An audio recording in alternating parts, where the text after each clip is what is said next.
세상에 이런 일이나 나올 법한 일들이 저에게 일어나게 될 줄 누가 알았겠어요. 그냥 남들만큼만 벌어먹고 살고 회사의 노예가 되어 일생을 마감하게 될 줄 알았거든요. 평범하게 학창 시절을 보내고 남들이 부러워할 대기업을 다니는 건 아니었지만 그럭저럭 연차가 쌓일수록 연봉이 오르는 중소기업에 다니면서 그렇게 결혼도 하고 아이도 낳고 하다가 은퇴를 하고 노후 자금 모았던 걸로 남은 인생을 보내다가 그냥 그렇게 물 흐르듯이 살아가게 될 줄 알았어요. 하지만 제 인생은 그닥 순탄하지는 않았어요. 가난한 집안에서 태어나 성실하게 열심히 사시는 부모님 밑에서 저도 노력을 했지만 가난은 늘 가난을 낳더라고요.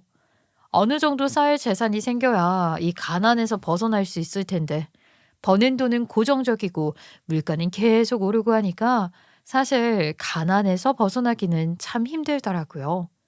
남들은 모은 재산이 얼마다 하면서 통장 잔고 자랑도 하던데 저는 늘 그런 사람들 옆에서 쓰디쓴 웃음만 지어야 했죠.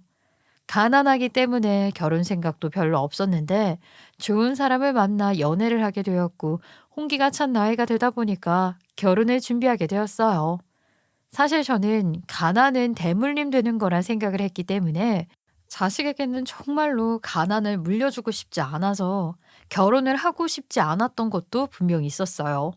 하지만 그 모든 것을 이겨낼 만큼 좋아하는 사람이 생겼고 평생을 함께하고 싶다는 생각이 들어서 제 모든 결정을 번복하고 결혼이라는 것을 준비하게 되었지요.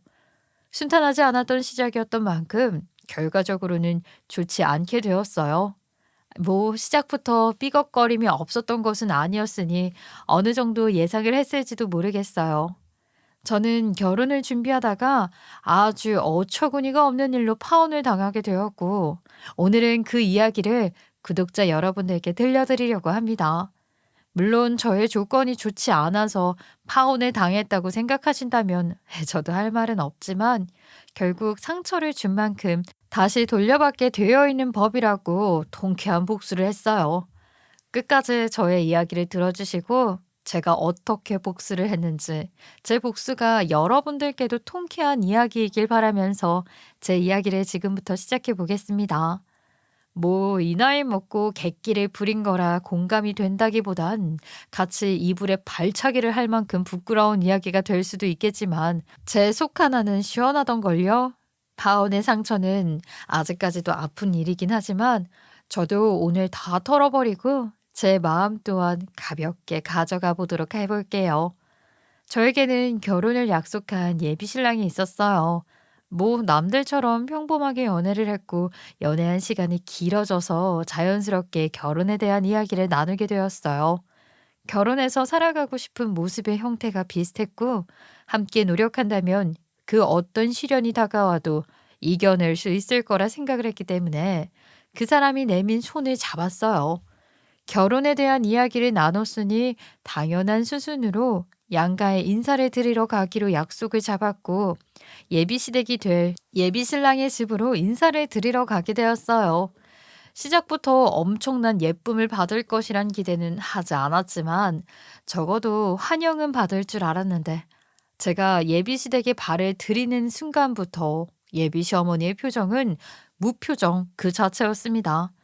어색한 공기가 흐르는 그 사이에서 식사를 하고 본격적으로 결혼 이야기를 나누게 되었는데 저희의 결혼식 준비에는 관심이 별로 없으시더라고요. 예비 시어머님의 관심은 오로지 저희 집안이 어떤 집안인지, 돈이 얼마나 있는지, 부모님의 직업은 무엇인지 그런 것들 뿐이었습니다. 결혼이라는 게 영 관련도 없고 본 적도 없는 두 집안이 갑자기 가족으로 묶이게 되는 것인데 아무것도 모르는 상태로 너네만 좋다고 할 수 있는 건 아니지 않겠니? 내가 궁금한 건 말이다. 너희가 결혼해서 얼마나 잘 살 수 있느냐가 아니라 사돈댁 집안이 얼마나 괜찮은가, 우리 아들에게 신세지지 않을 형편인가 하는 것이란다. 저희 부모님 평생을 성실하게 사셨고 지금도 쉬지 않고 일을 하고 계세요. 자식들에게 피해를 끼치고 싶은 마음은 당연히 없으시고요. 부모님께서는 걱정 말라 하셨어요. 아직까지도 일을 하고 있다는 것은 노후 준비가 덜 되었다는 소리나 다름없지 않겠니? 나는 글쎄, 잘 모르겠구나. 나중 일은 아무도 모르는 것인데, 지금 당장 얹혀 살 생각 없다고 해도, 나중에 돈이 없으면 당연히 우리 아들에게 의지하게 되지 않겠니? 부모님 두 분 다 일에 대한 열망이 있으시고 의지가 강하셔서 그런 걱정은 안 하셔도 될 것 같아요. 그리고 저도 당연히 부모님께서 늙어 지치셨을 때 도움을 드리고 싶지만 저희 형편이 그렇게 되지 않는다면 어쩔 수 없다고 생각하고 있고요. 너무한 이란 생각이다. 그래서 부모님 직업은 은퇴가 따로 없는 직업이시고? 아니지, 그게 중요한 건 아니지. 그래서 사돈 어른댁 재산이 얼마나 되는데? 재산이라고 하면 뭐 어떤 걸 말씀하시는지 감이 잘 안 오네요. 집은 전세로 살고 계시고 빚은 따로 없는 걸로 알고 있고요. 아니 그런 거 말고 건물이나 땅 같은 건 없냐 이 소리지. 딱 대답하는 거 봐서는 재산은커녕 빚 없는 걸 감사해야 하는 처지네. 그러면 집은 어느 동네에 있는데? 강남에 있니? 결혼 자금은 얼마나 들고 있는데 사돈 어른께서 도와주신다고 하시니? 아니요. 집은 강북 쪽이랑 가까운 외곽에 있어요. 결혼 자금은 4천만 원 정도 모아두었고요. 1년 뒤에 결혼을 하자는 이야기가 나와서 그동안 5천만 원까지 모을 생각이에요. 둘이 합쳐서 1억 가까이 모은다면 집 대출 받아서 구하고 결혼식 올리고 할 자금이 충분히 될 것 같아서요. 그 말은 사돈 댁에서는 한 푼도 지원을 해줄 수 없다는 이야기네. 능력 있는 처가에서 지원을 팍팍 해준다면 참 좋았을 텐데 말이야. 예비 시어머니는 인상을 팍팍 쓰면서 저희 집에서 도움을 줄 수 없다는 이야기에 기분이 상했다는 표현을 하셨어요. 솔직히 저는 황당한 뿐이었죠. 시작부터 우리 며느리 아이고 예뻐라 이 소리를 듣고 싶었던 것은 아니지만 질문 하나하나가 돈과 관련된 이야기밖에 없었고 저라는 사람보단 제가 들고 올 재산에 더 관심 있어 보였거든요. 그렇다고 예비 신랑네 집안이 잘 사는 것도 아니었어요. 제가 느끼기엔 저희 집안 형편보다 조금 더 나은 수준이라는 생각이 들었거든요. 이도 결혼 자금으로 3천만 원 정도밖에 못 모았다고 하더라고요. 양가 부모님께 부담드리지 않고 저희 선에서 해결할 수 있는 만큼 준비해서 해보려고 해요. 지금은 제가 더 많이 모았지만 연봉에서 조금 차이 나니까 1년 뒤에는 그래도 비슷한 수준으로 모을 수 있지 않을까 싶어요. 우리 아들이 얼마를 모았는지는 중요하지 않아. 적어도 우리는 아들 결혼할 때 자금을 어느 정도 보태줄 생각을 하고 있으니 말이다. 혹시 그럼 얼마나 도와주실 수 있는지 알 수 있을까요? 저희도 예산을 정하고 결혼을 준비하려고 하면 수중에 자금이 얼마나 있는지 알아야 좋을 것 같아서요. 그때 돼서 얼마를 도와줄지 생각해 봐야지. 우리가 뭐 1억 도와주겠다고 했다가 내년에 급한 일이 생겨서 돈을 쓰게 되면 못 도와줄 수 있는 거 아니니? 별걸 다 궁금해한다. 너는 무슨 우리 아들 돈 보고 만나니? 인사드리러 온 자리에서 돈 얼마 줄 수 있냐고 물어보는 당돌한 애는 처음 봤다. 그 말에 기가 막히더라고요. 본인이 나서서 저희 집 재산 타령 실컷 해놓고 제가 얼마나 도와주실 수 있냐고 한마디 했다가 아주 잡아먹을 기세로 말을 하니까 황당하더라고요. 제가 아무 말도 하지 않고 가만히 있으니까 예비 시어머니는 제 얼굴을 빤히 보시더니만 피곤하다고 이만 집에 가보라고 축객령을 내리시더라고요. 제대로 된 이야기는 나눈 게 하나도 없는데 집에 가라고 하니 황당했지만 예비 신랑도 이만 일어나자고 하는 통에 어쩔 수 없이 첫 만남을 그렇게 끝내게 되었어요. 찝찝한 마음을 안고 결혼 준비를 시작하게 되었는데 예비 시어머니가 저에게 연락이 와서는 더더욱 황당한 이야기를 늘어놓더라고요. 내가 다른 게 아니라 친구들 이야기 들어보니까 예단비를 받아야 한다고 하더라고. 그게 시댁을 향한 예의라나 뭐라나 하면서 무조건 받아야 된다고 하더라. 네가 모은 돈이 4천만 원이라고 했으니까 그 예단비로 4천만 원 전부 보냈으면 좋겠구나. 나도 친척들한테 선물 돌려야지. 모은 돈 4천만 원을 전부 다 예단비로 달라고요? 어머님, 그걸 전부 드리면 저희는 무슨 돈으로 결혼하고 집을 구해요? 아유, 어머님 그럼 저한테 예물 다 해주실 거예요? 다이아 세트에 진주 세트에 요즘은 뭐 탄생석으로 만든 세트까지 해준다고 하던데 그거 전부 해주시려고요? 어머, 얘는 사치스럽게 그렇게 많은 액세서리가 왜 필요하니? 예물은 네가 안 받겠다고 했잖아. 너 너무 욕심이고 하면 안 되는 법이다. 여자가 아껴 살 줄 알아야지. 그리고 우리도 아들 장가 보냈는데 그 정도는 받아야 하는 거 아니야? 내 친구들은 다 그랬다고 하더라. 어머님, 그건요, 예물을 그만큼 해줘야 예단도 그만큼 가는 거죠. 그리고 남들 하는 만큼 다 따져받으시려고 하면 남자가 집해오는 것도 당연한 거 아니에요? 저희는 예단 예물 다 생략하고 간단하게 있는 돈으로 준비하기로 했는데 갑자기 이러시면 곤란해요. 남자가 지불해와야 한다는 법이라도 있어? 그리고 쪽팔리게 어떻게 나만 아무것도 안 받고 결혼을 하니? 생략할 걸 생략해야지. 받을 건 다 받아야겠다. 당연히 그만큼 모았으면 먼저 나서서 예단비로 얼마 보내겠다 하고 말을 해야 하는 거 아니니? 아유, 너는 애가 센스도 없고 돈도 없고. 제가 모은 돈으로 예단비 드리고 그이가 모은 돈으로 예물하고 나면 저희 부부 돈 한 푼 없이 결혼해야 하는데 그럼 그게 다 양가 부모님 빚이 되는 거잖아요. 얘는 무슨 답답한 소리를 자꾸 하고 있어. 내가 한 말이 무슨 뜻인지 이해가 안 돼. 모아둔 돈을 다 나한테 보내라 이거야. 남들도 그렇게 하니까. 어머님께서 집 해주시고 결혼식 준비 전부 맡아서 해주시겠다고 하신다면 제가 예단비로 4천만 원 보낼게요. 그거 아니라면 저희 부부 결혼 자금이에요. 결혼 준비하면서 빚내야 하는 지경인데 모아둔 돈으로 최대한 준비해 보겠습니다. 저는 당연히 못 드린다고 했고 앞으로는 그런 소리 안 하셨으면 좋겠다는 식으로 통화를 마무리했죠. 솔직히 뭐 아들 장가 보내는 걸로 장사하는 것도 아니고 왜 저러나 싶었어요. 그 외에도 피곤한 일이 한두 가지가 아니었어요.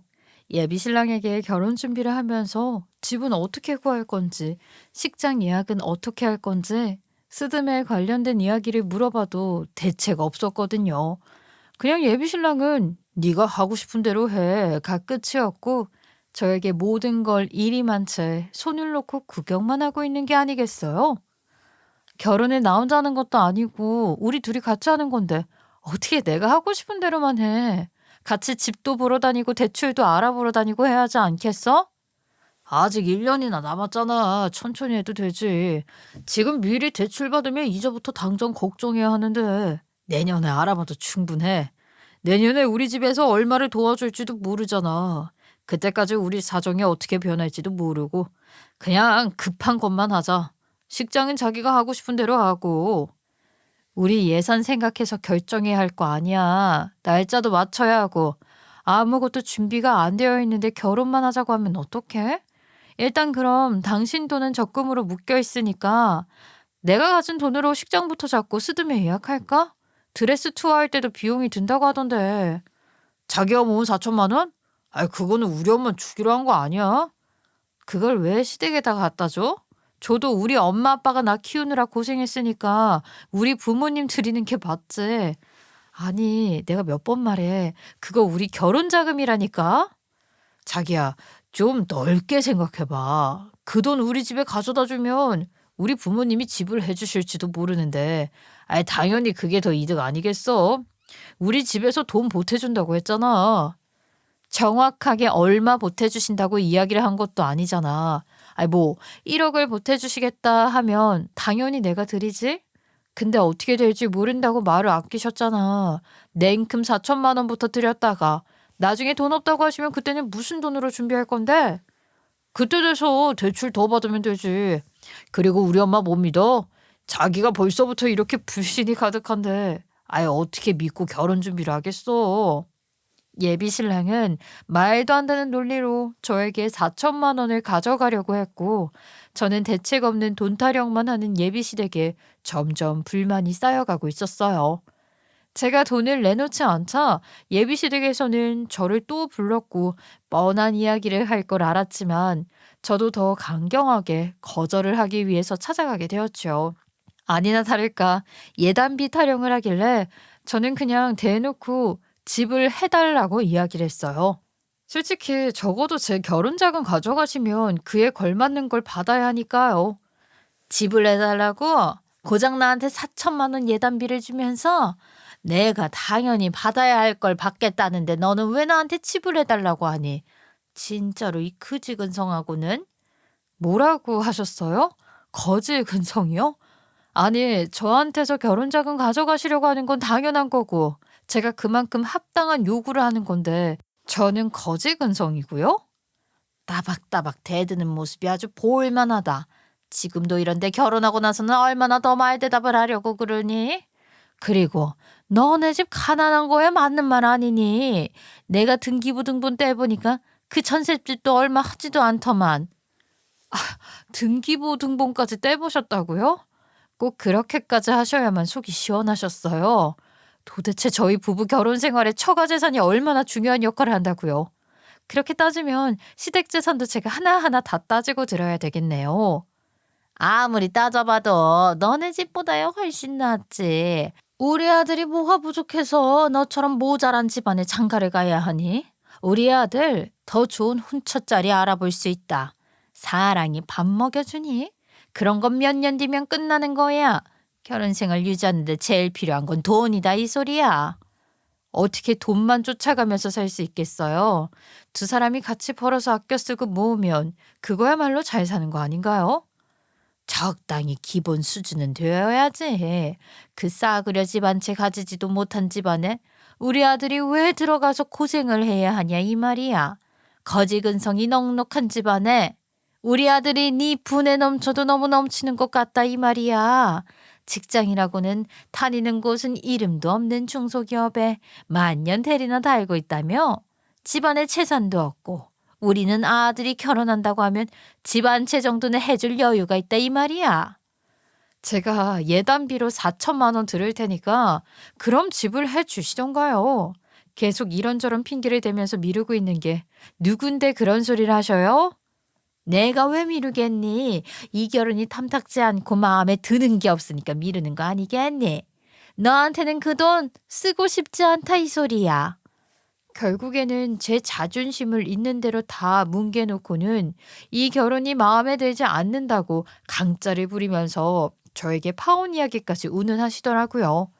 한마디로 저희 집에 재산이 없으니까 아들 고생시키고 싶지 않다. 이쯤에서 파혼하겠다고 해라. 강요를 하고 계시는 꼴이었어요.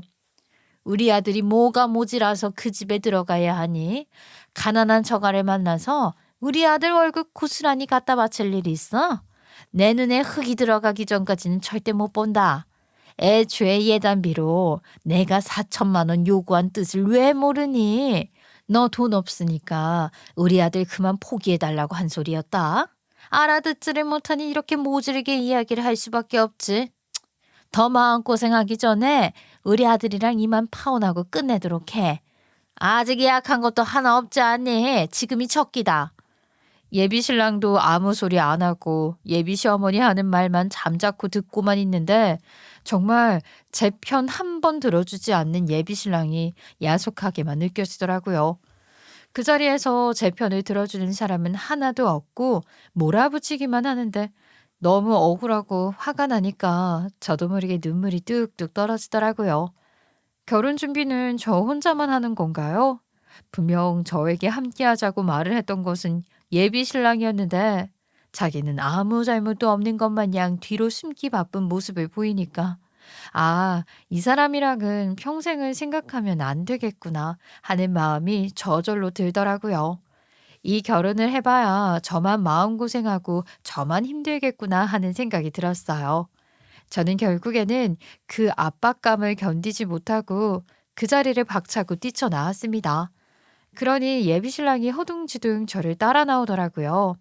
그래도 마지막에는 저를 선택하는구나 싶어서 불편했던 그 마음을 담아 투정을 부리려고 했는데 예비신랑이 저에게 냅다 이러는 겁니다.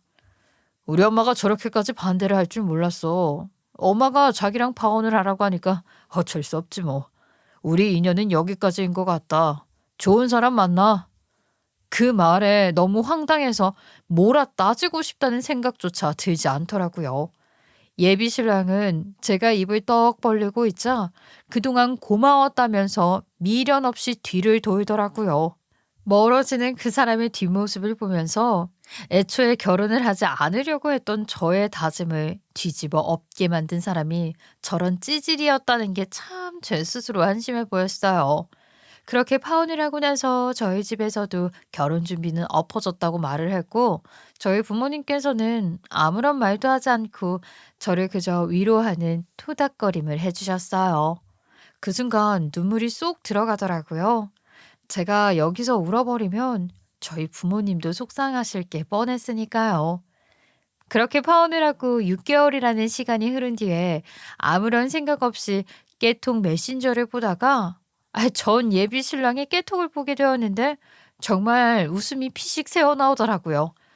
글쎄 예비 신랑이었던 그놈이 그러니까 전 남자친구의 깨톡 사진이 전부 웨딩 촬영을 한 사진으로 바뀌어 있는 게 아니겠어요?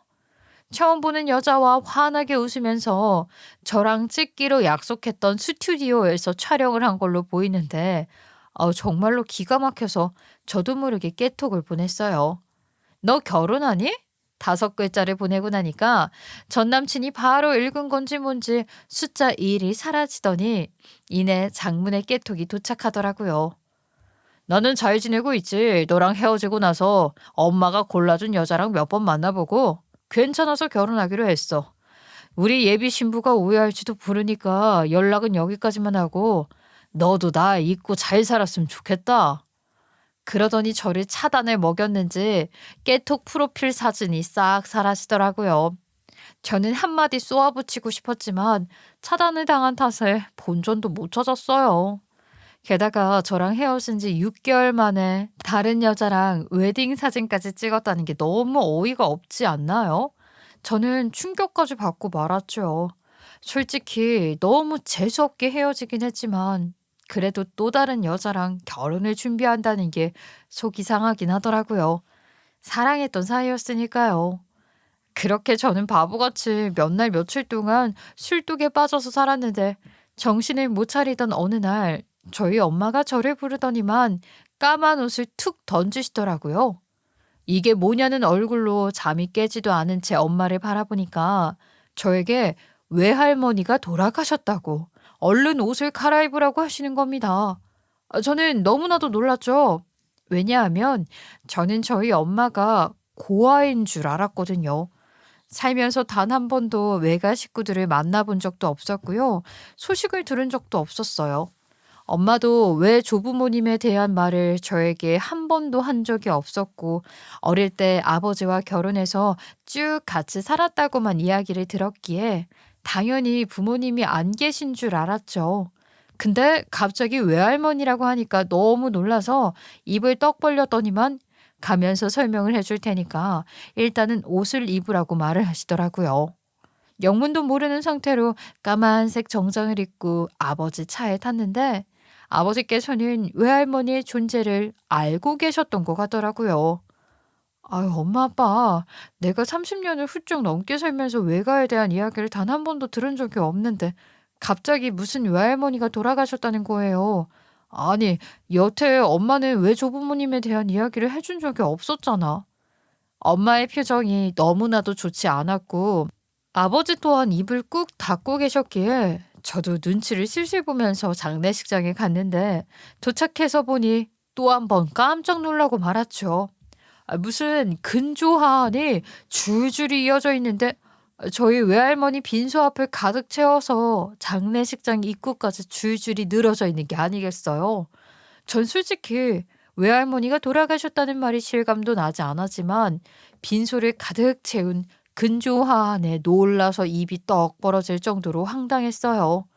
일단은 들어가서 인사를 드려야겠다는 마음으로 빈소에 발을 디뎠는데 살면서 한 번도 본 적이 없는 외할머니를 영정사진으로 만나니까 기분이 이상하더라고요. 엄마랑 묘하게 닮은 것 같으면서도 인상이 조금 세 보이는 게 평소에 성격이 장난 아니셨겠다 하는 생각도 들었고요. 조금 억척스러워 보였다고나 할까요? 슬쩍 아버지의 옆구리를 찌르면서 이게 무슨 일이냐고 물어보니까 저를 바깥으로 불러내어 조용히 상황을 설명해 주시더라고요.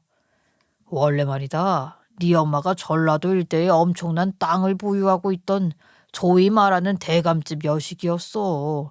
유일한 외동 땅으로 엄청 오냐오냐 자랐지. 내가 어릴 때부터 홀로 서기로 한 탓에 일찌감치 전국 방방곡곡 돌면서 일거리 찾아 돈을 벌었는데 전라도에 일을 하러 갔다가 네 엄마랑 눈이 맞았어. 그러니까 엄청나게 부잣집 딸에게 반한 일개 노동꾼이었다는 이 말입니다. 엄마도 아버지께 한눈에 반해버렸고 무슨 로미오와 줄리엣 마냥 불같은 사랑을 하셨대요. 엄마는 당연히 아버지와 결혼을 하겠다고 집안에 알렸고 당연히 외할머니는 그런 노동꾼이랑 결혼시킬 수 없다면서 엄청나게 반대를 하셨대요. 오죽하면 엄마를 방에다가 가둬놓고 밖에도 나오지 못하게 했다는데 사랑에 빠진 남녀가 그런 걸 신경이나 쓰겠어요?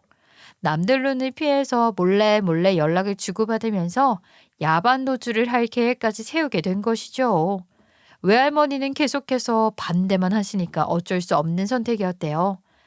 할머니께서는 엄마와 아버지가 야반 도주를 하려고 준비 중인 것을 알고서는 우리 엄마의 머리까지 빡빡 밀어버리겠다며 가위를 들고 설치셨다는 겁니다. 머리털이 뭉텅이로 잘려나갔지만 그래도 사랑하는 아버지를 포기할 수 없었던 엄마는 모든 걸 뒤로하고 다 버리고 아버지를 따라 나섰대요. 너 이거사 지금 이렇게 집을 나가면 평생 내 얼굴 볼 생각도 하지 말어. 내가 너를 어떻게 키웠는데 고작 저런 놈에게 시집을 가서 고생을 하겠다는 게야. 내가 금이야 오기야 너를 키운 이유가 고작 저런 잡놈에게 시집 보내려고 그런 줄 알아? 너 내 돈 한 푼도 못 가져가. 죽어도 나라에 전부 기부하고 죽을 거야 내가. 너 지금 그렇게 나가면 두 번 다시는 이 전라도 땅에 발 디딜 생각도 못하게 만들 줄 알아. 악에 바친 할머니의 외침에도 불구하고 엄마는 야밤에 아버지를 따라 집을 나섰고 의절하겠다는 할머니께 그렇게 하라고 소리까지 지르며 뒤도 돌아보지 않았대요. 돈 한 푼도 없이 서울로 상경을 해서는 그때부터 지하 단칸방에서 곰팡이와 함께 살면서 고생이라는 고생은 다 하고 사셨다고 합니다. 우리 엄마는 부잣집 외동딸로 살다가 갑작스럽게 바뀐 환경 탓에 너무나도 고생을 해서 몸이 안 아픈 곳이 없을 정도였다고 해요. 그때마다 아버지께서는 엄마에게 미안한 마음이 들어서 매일같이 울었다고 하시고요. 그러다가 저를 임신하게 되었고요. 저를 가졌다는 사실을 알았을 때 딱 한 번 외할머니를 찾아가서 손녀딸을 임신했다고 말을 했는데 할머니께서는 엄마에게 소금을 냅다 뿌리셨대요. 아유 왜? 애가 생기니까 이제 와서 돈이 궁하더냐? 어?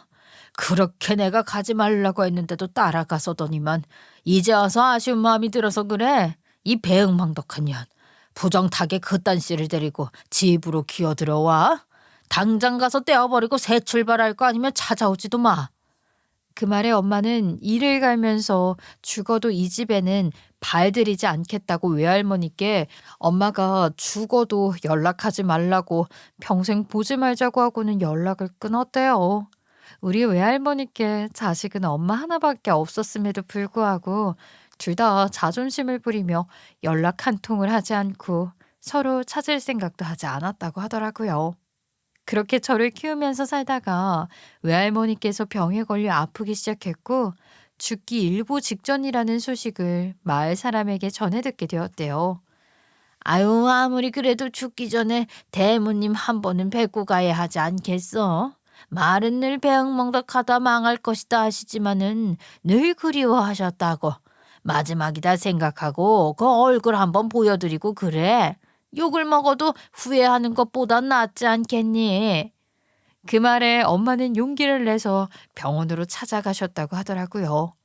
그렇게 아파 온몸에 주사 바늘을 꽂고 있으면서도 엄마를 보자마자 한눈에 알아보고는 소리를 지르셨대요. 내가 뭐 죽어도 안 온다고 하더니만 여기는 왜 왔어?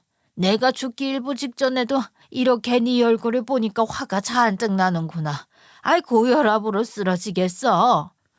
그 말을 듣는데 오히려 엄마는 나이를 먹어서 그런 건지 초연해졌대요. 엄마, 그래도 죽기 전에 딸이 어떻게 사는지 얼굴은 한번 보고 가야 속이 시원하지. 정말 저 망할 것이 망했나 안 망했나 궁금하지 않았어요. 그러니 외할머니가 눈물을 뚝뚝 흘리시면서 독한 년이라고 소금 한번 뿌렸기로 쏘니 찾아올 생각을 한 번도 안 하냐고 그러시더래요. 엄마랑 외할머니는 죽기 직전에 극적인 화해를 하고 그 만남이 있는지 일주일 뒤에 할머니께서 소천을 하게 되신 것입니다. 엄마도 이럴 줄 알았으면 징직에 찾아뵐 걸 그랬다면서 외할머니 영정사진 앞에서 눈물이 뚝뚝 흘리시는데 참 처음 보는 외할머니지만 저도 가슴이 뭉클해지더라고요. 저도 어쨌든 전 남자친구 놈이 다른 사람이랑 6개월 만에 결혼 준비를 하는 게 너무나도 큰 충격이었고 심신미약 상태였었는데 엄마의 이야기를 들으니까 그놈이랑 결혼을 하지 않기를 참 잘했다는 생각이 들더라고요. 사랑이라는 건 이런 거구나 싶은 생각이 들었기 때문이었어요. 가진 모든 것을 포기하고 사랑 하나만 쫓아 야반도주를 할 정도의 대단한 것. 저희 부모님께서는 그 모든 걸 겪으시며 더욱 단단해지신 거니까요. 저희 엄마야말로 그 모든 재산을 포기하고 제 발로 가난이라는 늪에 빠진 건데 그게 얼마나 큰 용기가 필요하고 대단한 행동인지 새삼 멋있게 느껴지더라고요. 제가 우울해하는 게 너무나도 못난 모습처럼 느껴졌고요. 저는 그날 할머니 영정사진 앞에서 다짐을 했어요. 앞으로는 모든 걸 다 털어버리고 제 힘으로 제 스스로 제 인생을 살아야겠다는 다짐 말이죠. 지나간 남자에게 얽매여 바보 같은 행동을 하지 않기로요. 그렇게 장례식장이 끝이 나고 나서 저희 가족은 아주 예상하지도 못한 돈벼락을 맞게 되었어요. 사회에 전부 기부를 하고 갈 것이라고 했던 할머니의 말이 거짓이었거든요.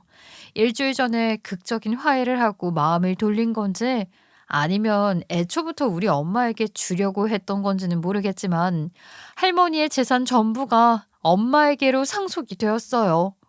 땅부터 시작해서 현금에 집에 건물에 이거는 정말 벼락이구나 싶을 정도로 돈이 한순간에 어마어마하게 굴러 들어오게 된 거죠. 갑작스럽게 생긴 재산이었기 때문에 평소에 근검절약이 습관처럼 배어 있는 부모님께서는 너무나도 벅차고 큰 돈이었어요.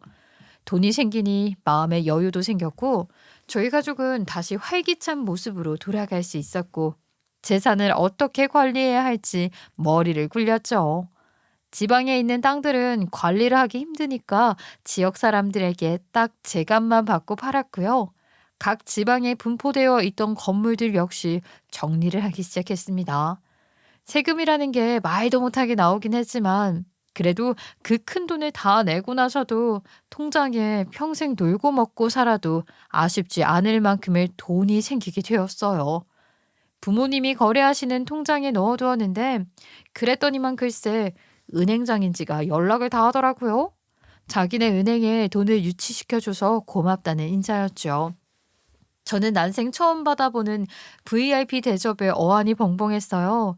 무슨 골프 회원권을 주겠다, VIP 서비스를 누릴 수 있다고 하는데 저희 가족에게는 별 쓸모 없는 것들이었죠. 골프를 쳐본 적도 없거니와 VIP 대접이라고 해봐야 제대로 누려본 적 없는 사람들이라 뭐가 다른지 잘 몰랐거든요. 그러더니만 은행장이 아주 좋은 투자 상품이 있는데 은행 업무도 볼 겸 겸사겸사 투자 상품에 대한 이야기를 들으러 오라고 해서 엄마와 함께 은행을 찾아가게 되었어요. 은행에 탁 들어서자마자 평소와 다름없이 번호표를 뽑으려고 하는데 뒤에서 누가 갑자기 아는 척을 하면서 이게 누구야? 하고 소리를 치더라고요. 뭔가 싶어서 엄마와 함께 뒤를 돌아보니까 거기에는 이전 예비 시어머니와 전 남자친구가 떡하니 서 있더라고요. 전 남자친구는 저를 보자마자 표정을 싹 굳히더니만 아주 조용하게 저에게 말을 하더라고요. 뭐야, 혹시 지금 나를 미행한 거야? 내가 깨톡 차단을 해서 와, 너 진짜 무섭다. 내가 여기 나타날 걸 어떻게 알고 미리 와서 기다리고 있어? 뭔 말 같지도 않은 소리라는 거야? 내가 너를 왜 미행하니? 이젠 별 볼 일도 없는 사람인데. 나도 은행에 볼 일 있어서 찾아온 거거든? 제가 귀를 후비적거리면서 일부러 딴청을 부리면서 이야기를 했더니만 예전 예비 시어머니가 아주 배꼽을 잡으면서 깔깔깔 웃는 신용을 하더라고요. 아이, 웃고 싶으면 그냥 웃으면 됐지. 꼭 저렇게 오바를 떨면서 하는 꼴이 과장된 연극을 보는 것 같아서 기분을 상하게 만들었어요. 아이고, 코미디가 따로 없네. 가난한 인간의 마지막 자존심이야 뭐야. 어차피 관심도 없는 사람이라고 하니까 내가 자랑 좀 해도 되겠나? 우리 아들이 말이야 엄청난 투자가 집안이랑 결혼을 하게 되었지 뭐니. 2달 뒤에 결혼식 올리는데 와서 밥이나 먹고 가던가 하렴. 제가 굳이 그 자리에 왜 가겠어요? 결혼을 하든 말든 관심도 없으니까 말씀 안 하셔도 됩니다. 별로 보고 싶지도 않고요. 예, 축의금 내라는 소리 안 할게. 너네 집 사정이야 빤하게 알고 있는데 설마 내가 축의금 내라고 하겠니? 가난한 너네 집에서 호텔 결혼식 언제 구경 한번 해보겠니? 이렇게 내가 인심 쓸 때 와서 구경이나 한번 해라 이거지. 그나저나 은행에는 무슨 볼일로 왔니? 설마 대출 받으러 왔어? 왜? 그 다 쓰러져가는 집에서 전세금이라도 올려달래? 어머나 어떡하면 좋니? 돈도 없는데 돈 쓸 일만 넘치겠다. 근데 너네처럼 거지들에게도 은행 대출이 나온다니? 아이고 웃겨라 웃겨. 차선 사업이다 차선 사업이야. 그러더니만 자기네들이 먼저 업무를 보겠다면서 저를 확 밀치고 새치기를 해서 번호표를 뽑는 게 아니겠어요? 와, 나 진짜 기가 막혀서 헛웃음이 나오더라고요. 그런데 그 순간 은행장이 마중을 나온 건지 뭔지 저희 엄마를 보고 호들갑을 떨면서 다가왔어요. 아이고 사모님 언제 오셨어요? 전화라도 주시지. 여기서 왜 순서를 기다리십니까? 바로 VIP실로 가시면 되는데. 혹시 마실 거는 커피로 드릴까요? 중국에서 아주 귀한 차를 선물 받았는데 차로 드릴까요? 벙쪄 있는 전 남자친구와 이전 예비 시어머니를 보면서 싱긋 웃으면서 저도 일부러 한마디 더 얹었죠. 번호표 뽑고 기다렸다가 업무 잘 보고 가세요. 저희는 VIP실에서 은행장님과 개인적으로 투자 이야기할 게 있어서. 이만. 그러니까 전 남자친구가 제 팔을 떡하니 잡더니만 저한테 왜 이 은행에서 VIP 대접을 받는 거냐고 물어보더라고요. 너랑 헤어지라고 조상님이 빌고 비셨는지 헤어지고 나서 우리도 돈벼락에 앉았지 뭐니? 너랑 헤어진 뒤로 일이 아주 슬슬 풀리는 게 이런 게 복인가 싶어. 로또라도 된 거야? 아니, 그런 걸 나한테 말을 해야지 왜 말도 안 했어? 미리 나한테 이야기를 해줬으면 서로 좋은 결말을 낼 수 있었을 텐데. 내가 너한테 왜 말을 해야 해? 너랑 나랑은 남인데 남한테 돈 자랑하는 거 아니래. 혹시 알아? 거지 근성을 가진 인간들이 돈 보고 둘러붙을지. 정말로, 너 정말 로또라도 당첨이 된 거야? 아니, 로또 1등 금액이 얼마라고 은행장까지 나와서 철절 매고 있는 거야. 진짜야? 진짜로 복권이라도 됐어? 왜 다 진한 사람에게 미련을 가지고 그러시나? 로또보다 더 좋은 게 됐죠. 제가 알고 보니까 상속료였다. 뭐 이런 이야기? 이전 예비 시어머니가 입을 떡 벌리고 있는 걸 뒤로하고 VIP실에 들어가 투자 상품 이야기도 듣고 처리해야 할 업무들도 다 처리를 하고 나왔더니 은행 입구 앞에서 찌질이들이 기다리고 있더라고요. 저한테 정말 쓸모도 없는 청첩장을 내밀면서 헤어진 사람의 앞날을 축복하는 것도 성인들의 미덕이라며 축의금은 알아서 두둑하게 내라는 게 아니겠어요? 서로 사랑했던 마음을 표현할 방법이 없으니까 축의금 내는 걸로 표현하는 걸로 하자. 너도 어차피 결혼할 거 아니야. 그때 내가 축의금 두둑하게 할게. 저는 진짜 미친 거 아닌가 싶어서 그들이 보는 앞에서 일부러 청첩장을 북북 찢어버렸습니다. 감히 지금 누가 누구한테 축의금을 내라고 하는 건지 기가 막히지 않나요? 제가 다른 사람도 아니고 무려 6개월 전에 결혼을 준비하던 예비 신부였었는데 다른 사람으로 갈아탄 것도 모자라 축의금까지 내라니요. 미친 거 아니야? 미친 거 아니냐고 진짜. 우리 집이 가난하다고 결혼 못 시키겠다고 이상하게 강짜 놓을 땐 언제고. 뭐? 이제 와서 축복을 빌어주네 만회하니? 생각이 없어도 너무 없다. 제발 우리 두 번 다시 마주치지 말고 행여 이렇게 마주치더라도 모른 척 지나가자고. 제발 꺼져줘.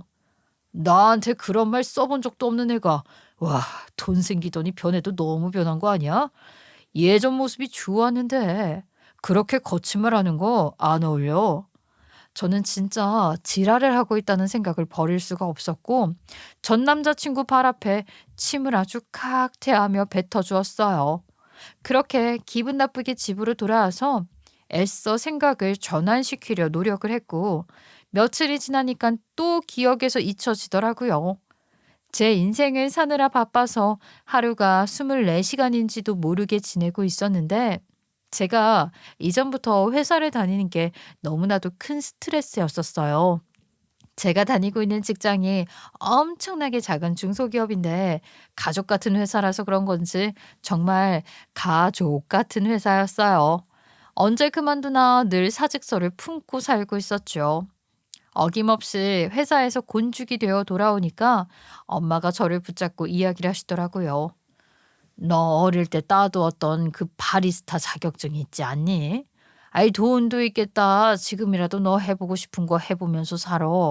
내가 부동산에 갔다가 좋은 매물 하나 보고 왔다. 여기 동네에 장사 잘 되던 카페 있지. 아이 거기가 매물로 나왔다던데 운영 한번 해볼 생각 없어? 그 카페가 나름 단골도 많고 장사도 잘 되던 곳 아니겠니? 사장님이 몸이 안 좋아서 지방으로 요양 간다고 카페 내놨다고 하더라. 인테리어만 살짝 손보면 될 것 같은데 생각 있어? 저는 바로 고개를 끄덕였죠. 제가 워낙 커피 마시는 것을 좋아해서 예전에 바리스타 자격증이 유행을 할 때 따뒀던 게 있었거든요.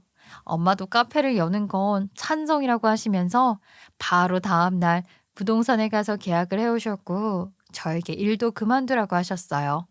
한 달 동안 준비를 해서 카페를 리뉴얼하고 오픈을 했고 동네에서 한적하게 장사를 하면서 카페 사장님 일에 적응을 하고 있었어요.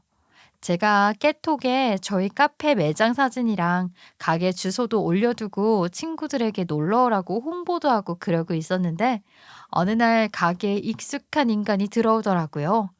구독자님들도 예상했겠지만 저의 전 남자친구였어요. 저는 깜짝 놀라서 큰 소리로 네가 여길 왜 오냐? 어떻게 알고 찾아왔냐? 물어봤죠. 왜냐하면 전 남친은 예비 신부가 오해한다면서 저를 차단해 놓은 상태였기 때문에 당연히 제 소식을 모르고 있을 거라 생각했거든요. 차단이야 진즉에 풀었지. 어떻게 사나? 뭐 해 먹고 사나? 나 말고 다른 남자는 만나는 건가 싶어서 궁금했어. 나 너무 힘들거든 요즘. 내 인생이 왜 이렇게 시궁창인지 모르겠다. 너랑 헤어지고 나서 벌 받나 봐. 나 어떻게 정말. 그러더니 그 찌질한 놈이 아주 눈물을 뚝뚝 흘리는 게 아니겠어요? 무슨 일인가 이야기를 하는 대로 가만히 들어보고 있었는데 진짜 예상을 벗어나질 않더라고요. 그러니까 예전 예비 시어머니가 저에게 했던 것처럼 그 투자가 집안의 딸이라는 여자한테 예단비 명목으로 돈을 뜯어내려고 했던 겁니다. 예단비뿐만 아니라 뭐 밍크 코트를 해달라, 차를 사달라, 이 정도 돈은 지참해야 하는 거 아니냐 하면서 돈 타령을 엄청나게 한 거죠. 당연히 돈 이야기만 하니까 여자 쪽 집안에서도 질렸고 전 남자친구가 잘난 게 하나도 없는데 아들 가진 걸로 웃으대니까 꼴 보기가 싫었겠죠. 그동안 뜯어먹은 돈 다 뱉어내라 하면서 여자 쪽에서 고소까지 하면서 결혼은 물 건너가고 소송 걸린 채로 팽당하게 된 것입니다. 그렇게 모든 게 어그러지고 나서야 제 생각이 났는지 제 톡 차단을 풀었대요. 그나마 그들의 입맛에 맞춰서 노력을 하려고 했던 여자는 저 하나밖에 없었으니까요. 톡을 확인해 보니까 제가 카페를 차렸고 용기를 내서 뭐 찾아온 거라고 하더라고요. 이제 와서 얼굴 보고 할 이야기가 있어? 나 없는데? 나 찾아와 봐야 내가 뭘 해주겠니? 너한테 돈이라도 빌려줄 거라고 생각했어? 야, 너 진짜 멍청하다 멍청해. 돈 때문에 온 거 아니야. 다시 한번 너랑 잘해보고 싶어서 찾아온 거야. 내가 진정하게 사랑을 했던 사람은 너 하나였다는 거. 잘 알잖아. 엄마가 파혼을 하라고 해서 했는데, 나 솔직히 너무나도 후회를 하고 있어. 나 다시 한 번만 만나주면 안 되겠니? 내가 앞으로 정말 너 하나만 보고 잘할게. 내가 머리에 뭐 총이라도 맞았니? 너랑 다시 한번 잘해보게. 2번이나 파혼하고 여자 등이나 쳐먹으려고 눈에 불을 켜는 너네 집안에 왜 시집을 가? 내가 너를 왜 만나겠냐고. 나는 너랑 헤어지고 너무나도 잘 살고 있거든. 제발 내 앞에서 사라져줬으면 좋겠다. 나는 너 없이 너무나도 못 지내고 있어. 매일매일 네가 그랬고 이거 봐. 내가 이렇게 네 앞에서 무릎을 꿇고 이야기를 하잖아. 내 진심을 모르겠어? 제발. 나는 너 하나밖에 없어. 여태까지 내가 만난 여자 중에 너만한 사람이 없는 것 같아. 우리 다시 한 번만 잘해보자. 어? 너도 나 사랑했잖아.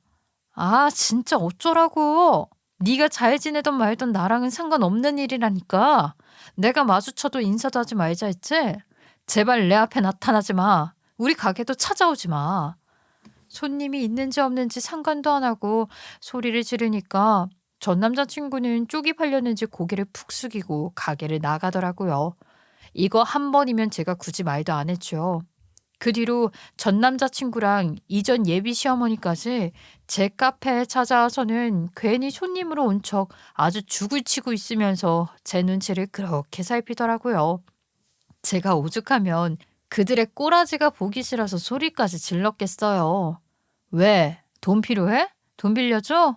내가 얼굴도 보지 말자고 했는데 여기 나타난 이유가 있을 거 아니야. 돈 때문에 그런 거냐고. 그런 거 아니야. 내가 너 보고 싶어서 찾아온 거라는 거 잘 알고 있잖아. 나 정말 그냥 당신이 보고 싶어서 온 거라니까. 내 마음 좀 알아줘라. 내가 왜 알아줘야 하는데. 그런 이유라면 더더욱 보고 싶지 않어. 그냥 스토커로 신고할 테니까 2번 다시는 내 앞에 나타나지 마. 그런데 여기서 더 기가 막힌 일이 있었어요.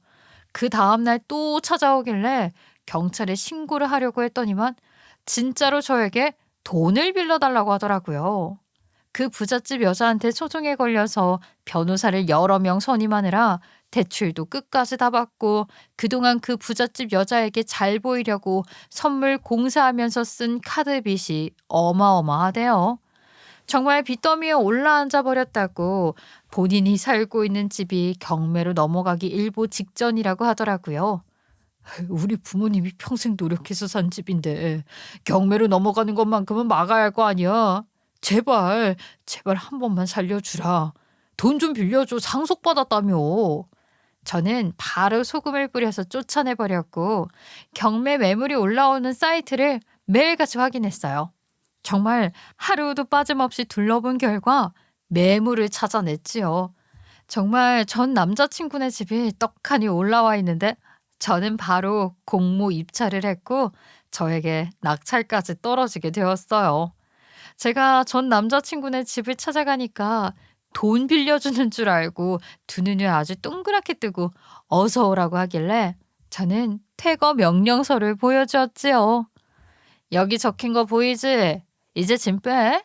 여기 이제 내 집이거든. 그러게 집집 타령하더니만 이제는 집도 없는 사람이 됐네. 이 집은 내 거가 됐고, 응? 당장 짐 빼. 아니, 나 도와주러 온 거 아니었어? 나한테 돈 빌려주려고 온 줄 알았는데, 어떻게 퇴거 명령서를 들고 올 수가 있어? 와, 진짜 염치도 없다, 염치도. 그렇게 나랑 파혼을 해놓고 내가 도와주길 기다렸다고? 일주일 이내로 짐 빼. 아니면 내가 강제로 다 빼버릴 테니까. 예, 무서운 건 너다. 그동안 알아왔던 정이 있는데 어떻게 한순간에 사람이 변할 수가 있어? 그동안 니네가 사랑했던 시간이 있는데 너무한 거 아니야? 아줌마, 그 사랑이 지난 지가 언젠데 아직까지 사랑 타령이야. 가난하다고 파혼하자고 버린 게 누군데 그딴 소리를 하냐고. 일주일 준다고 했다. 짐 뺄 시간. 일주일 만에 어떻게 침을 빼? 3달은 줘야 집도 구하고 그러지. 우리도 돈을 구하러 다녀야 할 거 아니야. 아파트 구하는 게 그렇게 금방 되는 줄 알아? 그럼 지하 단칸방이라도 가서 살든가. 구질구질하게 곰팡이 잔뜩 핀 곳에 가서 평생 반성하면서 사세요. 그러길래 왜 있다가도 없는 돈 가지고 갑질을 하고 그래요? 이걸 교훈 삼아서 앞으로는 사람 무시하지 말고 겸손하게 사세요. 알겠어요? 제가 뭐 명령서까지 들고 왔으니까 결국에는 부랴부랴 이사 준비하고 집을 비우게 되었는데, 나가면서까지도 저에게 자기 인생의 유일한 사랑은 저였다고 하더라고요.